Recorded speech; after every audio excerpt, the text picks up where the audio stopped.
you all so much. Thank you everyone who attended tonight. We are perhaps small in number, but I think we have all the right people if you all came on the weekend to join us. So thank you so much. And I'm excited to report we have around 20 people online joining us as well.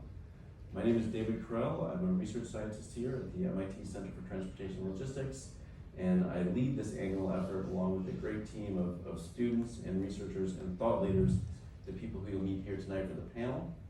The panel discussion will follow a brief presentation of what we found in this year's report, but I'm excited to share with you who we have on the panel. We have Delma Ramirez from Beta. You all being more convincing, especially to the students, than I am. And that's that oftentimes in discussions of supply chain sustainability, there's a lot of people who are interested in it and passionate about it, particularly on a university campus.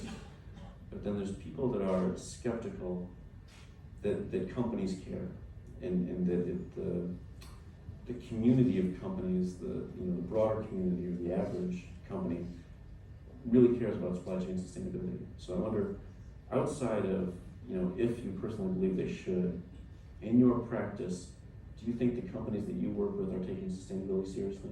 And if they do, why? So the short answer is yes, companies are caring. And I think the long answer is why are they caring? What is really their intention behind caring?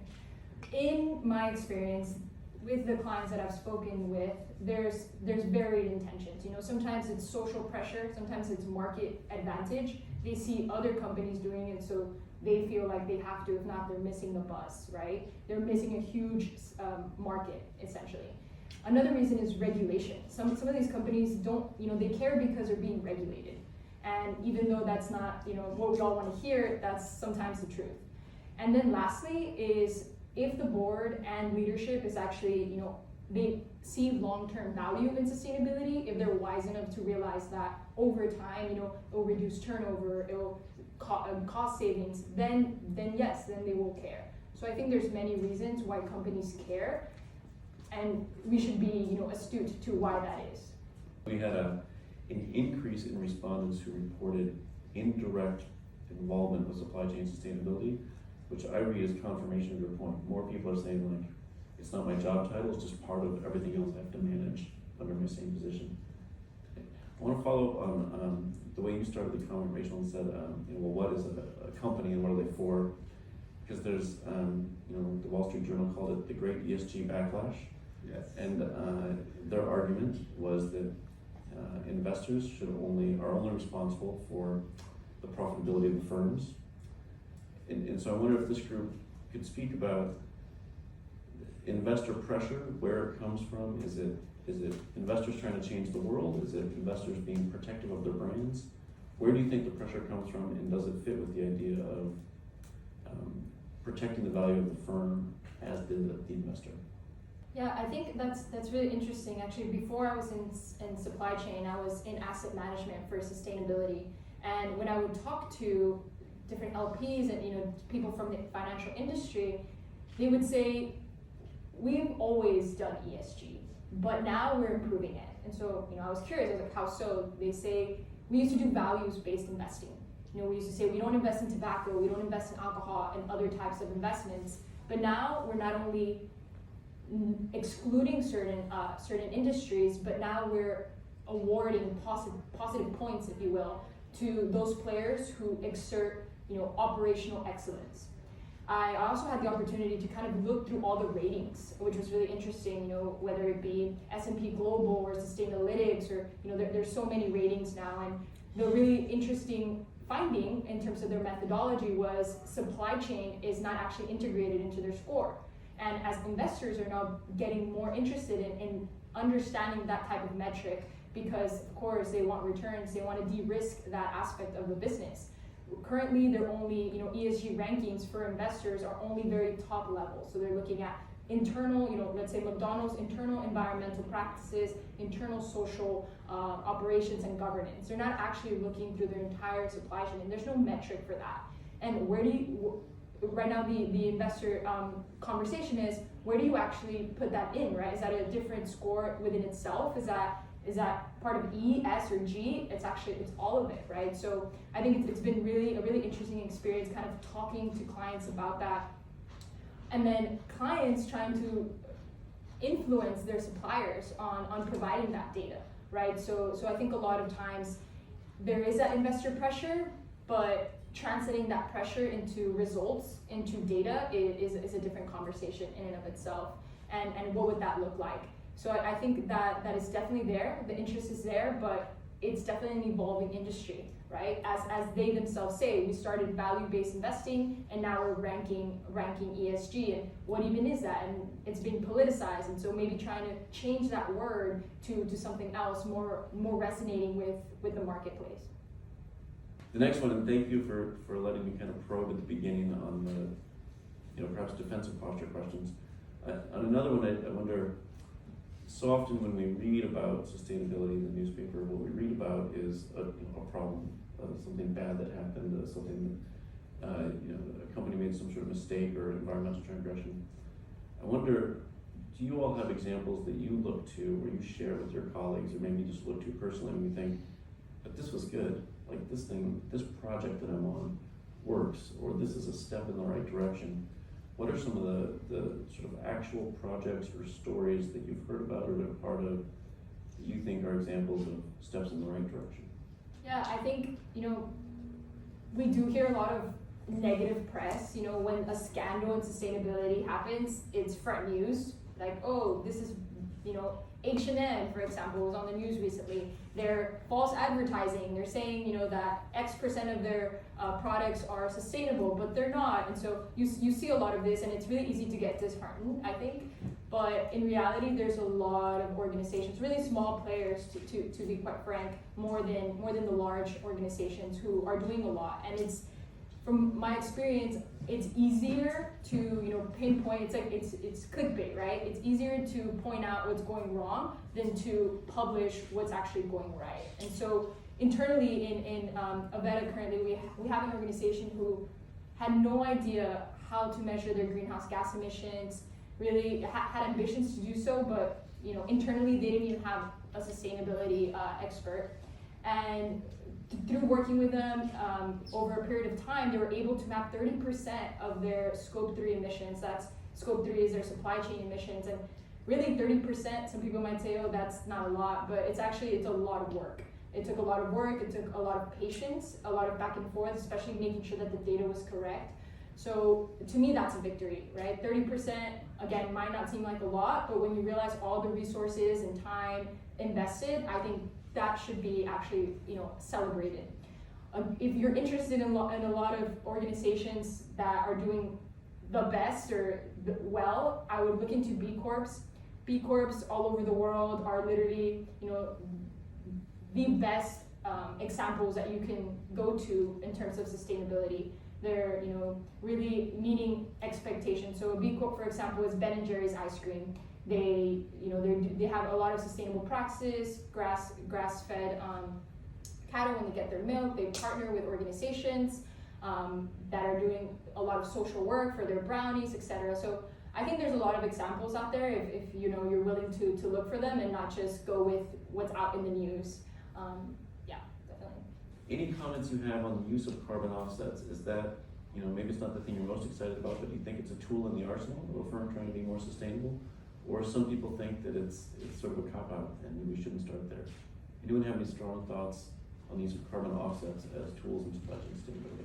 I think the only thing I would add to what my colleague said is, just like we were talking about ESG and investors and a whole lot of rankings, I presume the same, and it's already happening, but the same will kind of happen in the offsetting industry, right? Where you have a lot of players having a lot of projects, trying to verify a lot of impact, and really, again, it's going to be a process of verification, of understanding what you're actually investing in, what you're offsetting, and finding that equivalent, right? So I think that's where it gets a little bit intricate, and you get a little bit more into the sciences of what that is. Right now we have GHG accounting, so really understanding kind of what that one-to-one is, and investors and companies will start to question, right? Is my money actually giving me back that offset that I'm paying for in carbon markets, right? Who's gonna identify that value? So I think it's an industry that's very evolving and very something to definitely keep an eye on. But it is an option, and I think it shouldn't not be taken off the table, just like my colleague said, because of doing nothing, the alternative is we don't like that either. So. One of the things we observed, and we didn't know that it would happen, is that different components, or we call them dimensions of supply chain sustainability, rise and fall over time. So the first delta, the first comparison we had, social issues really rose. And the second comparison we could make, climate change mitigation spiked. I guess I'd like to ask each of you for your prediction. What will be the fastest growing measure in next year's report? What will be the next hot button issue? I would agree with you, David. I think energy is a big one. We in the U.S. we just had the Inflation Reduction Act, which is investing $391 billion in energy. I think energy is top of mind. I think environment in general is top of mind. I think social, we want to pay attention to it, but really the capital and the interest and the urgency is in the environment, is in energy, is in even biodiversity. Now we're understanding that energy, the carbon emissions and energy is, they kind of go hand in hand with biodiversity, as our supply chains are kind of interconnected with our environment. When people think of biodiversity, they think of maybe animals, but it goes far beyond that. Biodiversity is the land that you're literally operating in. That land has fungi and bacteria that's alive, and it's actually quite a dense topic. And the CDP, for example, is coming up with standards and regulations, and so is the GRI. A lot of these international bodies, ESG standardizing bodies, are coming up with new standards, pressuring public companies to report on biodiversity. So I think in general the environment will be a topic that we'll continue to see, and we'll just go more into depth within that area. Yeah, I'll just add to Christian's point on kind of data integrity, right? I think a positive aspect is kind of the merging and the consolidation of organizations, right? So you have the value reporting framework merging with international finance, and you have SASB, standards of accounting for sustainability reporting, merging with an international body. So I think more and more international organizations are understanding this problem of data integrity and kind of mismatching sustainability reports, and as investors now being able to compare that data. And so they're consolidating in order to have almost like a one mastered standard in order to, as we've said before, compare apples to apples. So one of the happy coincidences with supply chain management and transportation, that any saving in emissions reduction actually reduces fuel, which reduces costs. And so my question is, do you have any examples, or how do you convince companies to actually pay for increased environmental sustainability? Because most initiatives I've seen they are coupled with, we'll do this as long as it saves money, it doesn't cost money.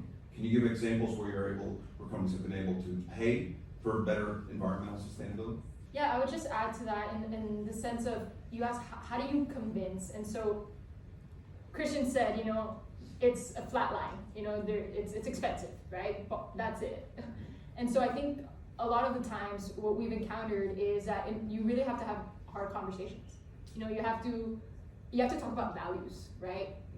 Christian mentioned net zero, right? Making the statements easy, committing to it and doing it, it's costly sometimes. And so again, as I mentioned, I think I mentioned in the beginning, kind of having that long-term strategy and saying, how are we gonna, get offset these costs later, some other way, right? Yes, they're gonna cost us at the beginning, but later in our marketing or in a new product that we, whatever that may be in your business, how are we going to kind of get that money back? But that initial investment is something that, again, it's a hard conversation that it must be had for the long-term gain. Do you have an example of a company actually doing that, putting money down? At the moment, no, I don't have a particular example, but there are, the effects are there, right? There are companies that have committed and are offsetting as we speak, right? And that's expensive, so. It's interesting that, as you were saying, to Chris's question about sort of ROI, Are you ever presented with something like would happen in like a financial planner would do? It would say like, here is your risk exposure to country risk in A, or here's your risk exposure to something, industry level risk. In financial planning, you quantify certain types of exposure to potential problem areas. Is anyone presenting it that way in terms of sustainability risk? Is anyone saying like, you know, look, the way you're doing your procurement, you're exposing yourself to this level of social disaster risk or headline risk? Is that something that people are quantifying as you think about it, or is it on their radar that they're trying to avoid a particular flavor of risk that you avoid with sustainability? Yeah, I'm sorry. Go ahead. I can think of just one came up in my head currently with COVID actually. COVID happening associated to food, transportation. We had a client recently being really eager to trace, right? To trace all their ingredients back to source. Why? Because risk, you know, if I mean, this has been going on forever, but the health aspect of COVID really kind of set the alarm for this organization, and they do operate in the global south, and they understand that maybe the resources in the global south may not be the same, and you know, as mentioned in the data, the priorities may not be aligned, and so they're very aggressively looking to trace all their ingredients of their food products. So absolutely yes, and that's kind of their target, and they've like set risks and kind of they've even set like future plans of what might a scandal look like within their products. So yeah, very interesting. The go-to solution in improving the sustainability of agriculture is to local source your food. You know, it makes sense. There's less food months. But just, you know, thinking at the moment we're in world history where we're perhaps closer to world entangling war than we've been in our lifetimes. The whole reason that trade integration happened in part was based on the idea that countries that trade with each other won't fight each other. So I've always been a little personally wary, this is just my own thought, that gosh, if we're not doing business with people, our conflicts will escalate more quickly. I'm actually from Texas, so so no, I actually think I agree with my colleagues, but I think it's a balance. You know, I think if we over internationalize, I think that's also risky. You know, I think we should definitely have a balance. You know, I think some things are better to get locally, right? If something is actually, you know, from the place, it was grown in the place that you are, why, you know, if you're Florida, why get an orange from somewhere else, right? If they're grown in Florida, like buy locally. So I think it's a balance. My question is really more around something farther upstream. I wonder if we're maybe missing something. Probably. You know, Rachel responding to the question about a good company. She talked about good people, and I thought about a good citizen. I thought about Plato, Socrates. Chris talked about mega cities. Plato and Socrates said, well, you can have good citizen, be a good citizen, but those cities are like 5,000, and then we're 40,000, and they increased at the time. And we're saying, hey, EVs, you asked a question about EVs, and I'm thinking about EVs, and like, there's nearly 300 million cars. And just because it's an EV, well, that makes it a little better. But what are consumers driving? We want the companies to make decisions like, how are we driving this behavior, and what should we be doing to be a good citizen, not just a good corporation? Last mile, very dirty, very expensive, but everybody loves Amazon. You can just watch your neighbors. Amazon comes every day. Now you could have queued all of that and it could have been one trip, but we're driving that, and the market is reacting to that, and they were upset with them because they're doing it at a price point that would be acceptable to the consumer. So we have something to do. I'm just interested in any comments about us being a good citizen to solve the problem, because I don't think the corporation or government alone can solve the problem. I love that question because we're actually talking about it earlier. I think within supply chain, everybody has a role to play, right? The business has a role to play, but so does the citizen. So personally, in my life, I was sharing with my colleagues, I consume a lot of meat. And so I know, as a sustainability expert, the impact that meat has on the environment. So personally, I offset. You know, I walk to the gym, or I don't buy plastic bottles. I purposely, you know, think in my mind, I don't want to use plastic bottles because I know that I already have an impact in another way. So I think, you know, as a citizen, that's something that you could you can influence other people and even yourself, right? So if you're driving a EV car, that's a great option. There's many options I think that you can do. And I think from a company perspective, employees, right? Those are citizens too. Outside of the company, they have an impact as well. So I think now with remote work, that's something that we're trying to understand more. Like, how are our employees behaving independently of themselves, right? Without our influence. So yeah, I think there's a lot of ways to educate people as well, right? And be able to make that impact. My question was going to be exactly about the role of consumers, right, in your strategies, and you all agree that this is a key stakeholder. But you also discuss a lot about the data, and I know also your comments. You get what you measure at the end. What about the responsibility of the companies of disclosing emissions to consumers? Like at this stage, there is a lot of effort, but trying to do certain things like you were discussing, sometimes I offset, I know that meat is bad, but there are like the fast shipping impacts or decisions also in general of any product and service that you provide as a company. So what do you think is the role of involving consumers in your sustainability strategies by disclosing the emissions in a way that is exactly understandable, so that you educate also the consumer and at the same time make them feel aware and responsible for helping your strategies to become carbon neutral? So today, I drank a Coke. It came in a plastic bottle, and there's a QR code in the back. So I scanned it, right?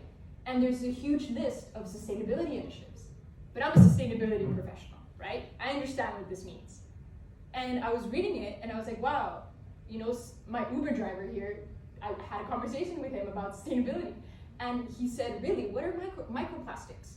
A lot of people don't know what microplastics are. Microplastics are plastics don't actually disintegrate. They go into little tiny, like microscopic almost particles. And so you're absolutely correct. Companies like Coca-Cola are starting to disclose, but I think their next mission is making it simplistic, right? And so how do you make, when I tell my colleagues, or excuse me, my friends that I work in sustainability, they're like, oh, you mean recycling? So I think there's a lot of demystifying that has to go with sustainability. And again, education is key, and really understanding who your audience is, right? So who is Coca-Cola's audience? So they have actually a really difficult challenge because they're global. So they have to really their customers some are really educated, some are not. So really trying to break it down to almost an elementary, right, understanding of, we need you to drop this off here because we wanted to get back to you the same way, like recycling, so I think that is a challenge that we're seeing more and more. But like Coca-Cola doing that QR code, there are innovations in that space. So yeah, I think it will evolve as demand from clients or people are asking for it, so it will come over time. Absolutely. I know that I want to be as ethical as I can in the world, given a budget of money and time. And so sometimes I think the way I shop is like, I think this brand has it figured out.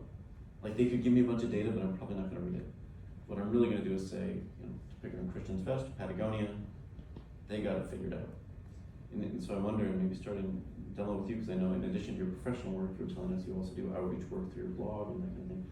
Do you think that consumers really want all the data, or they just want someone to say, you did the right thing here?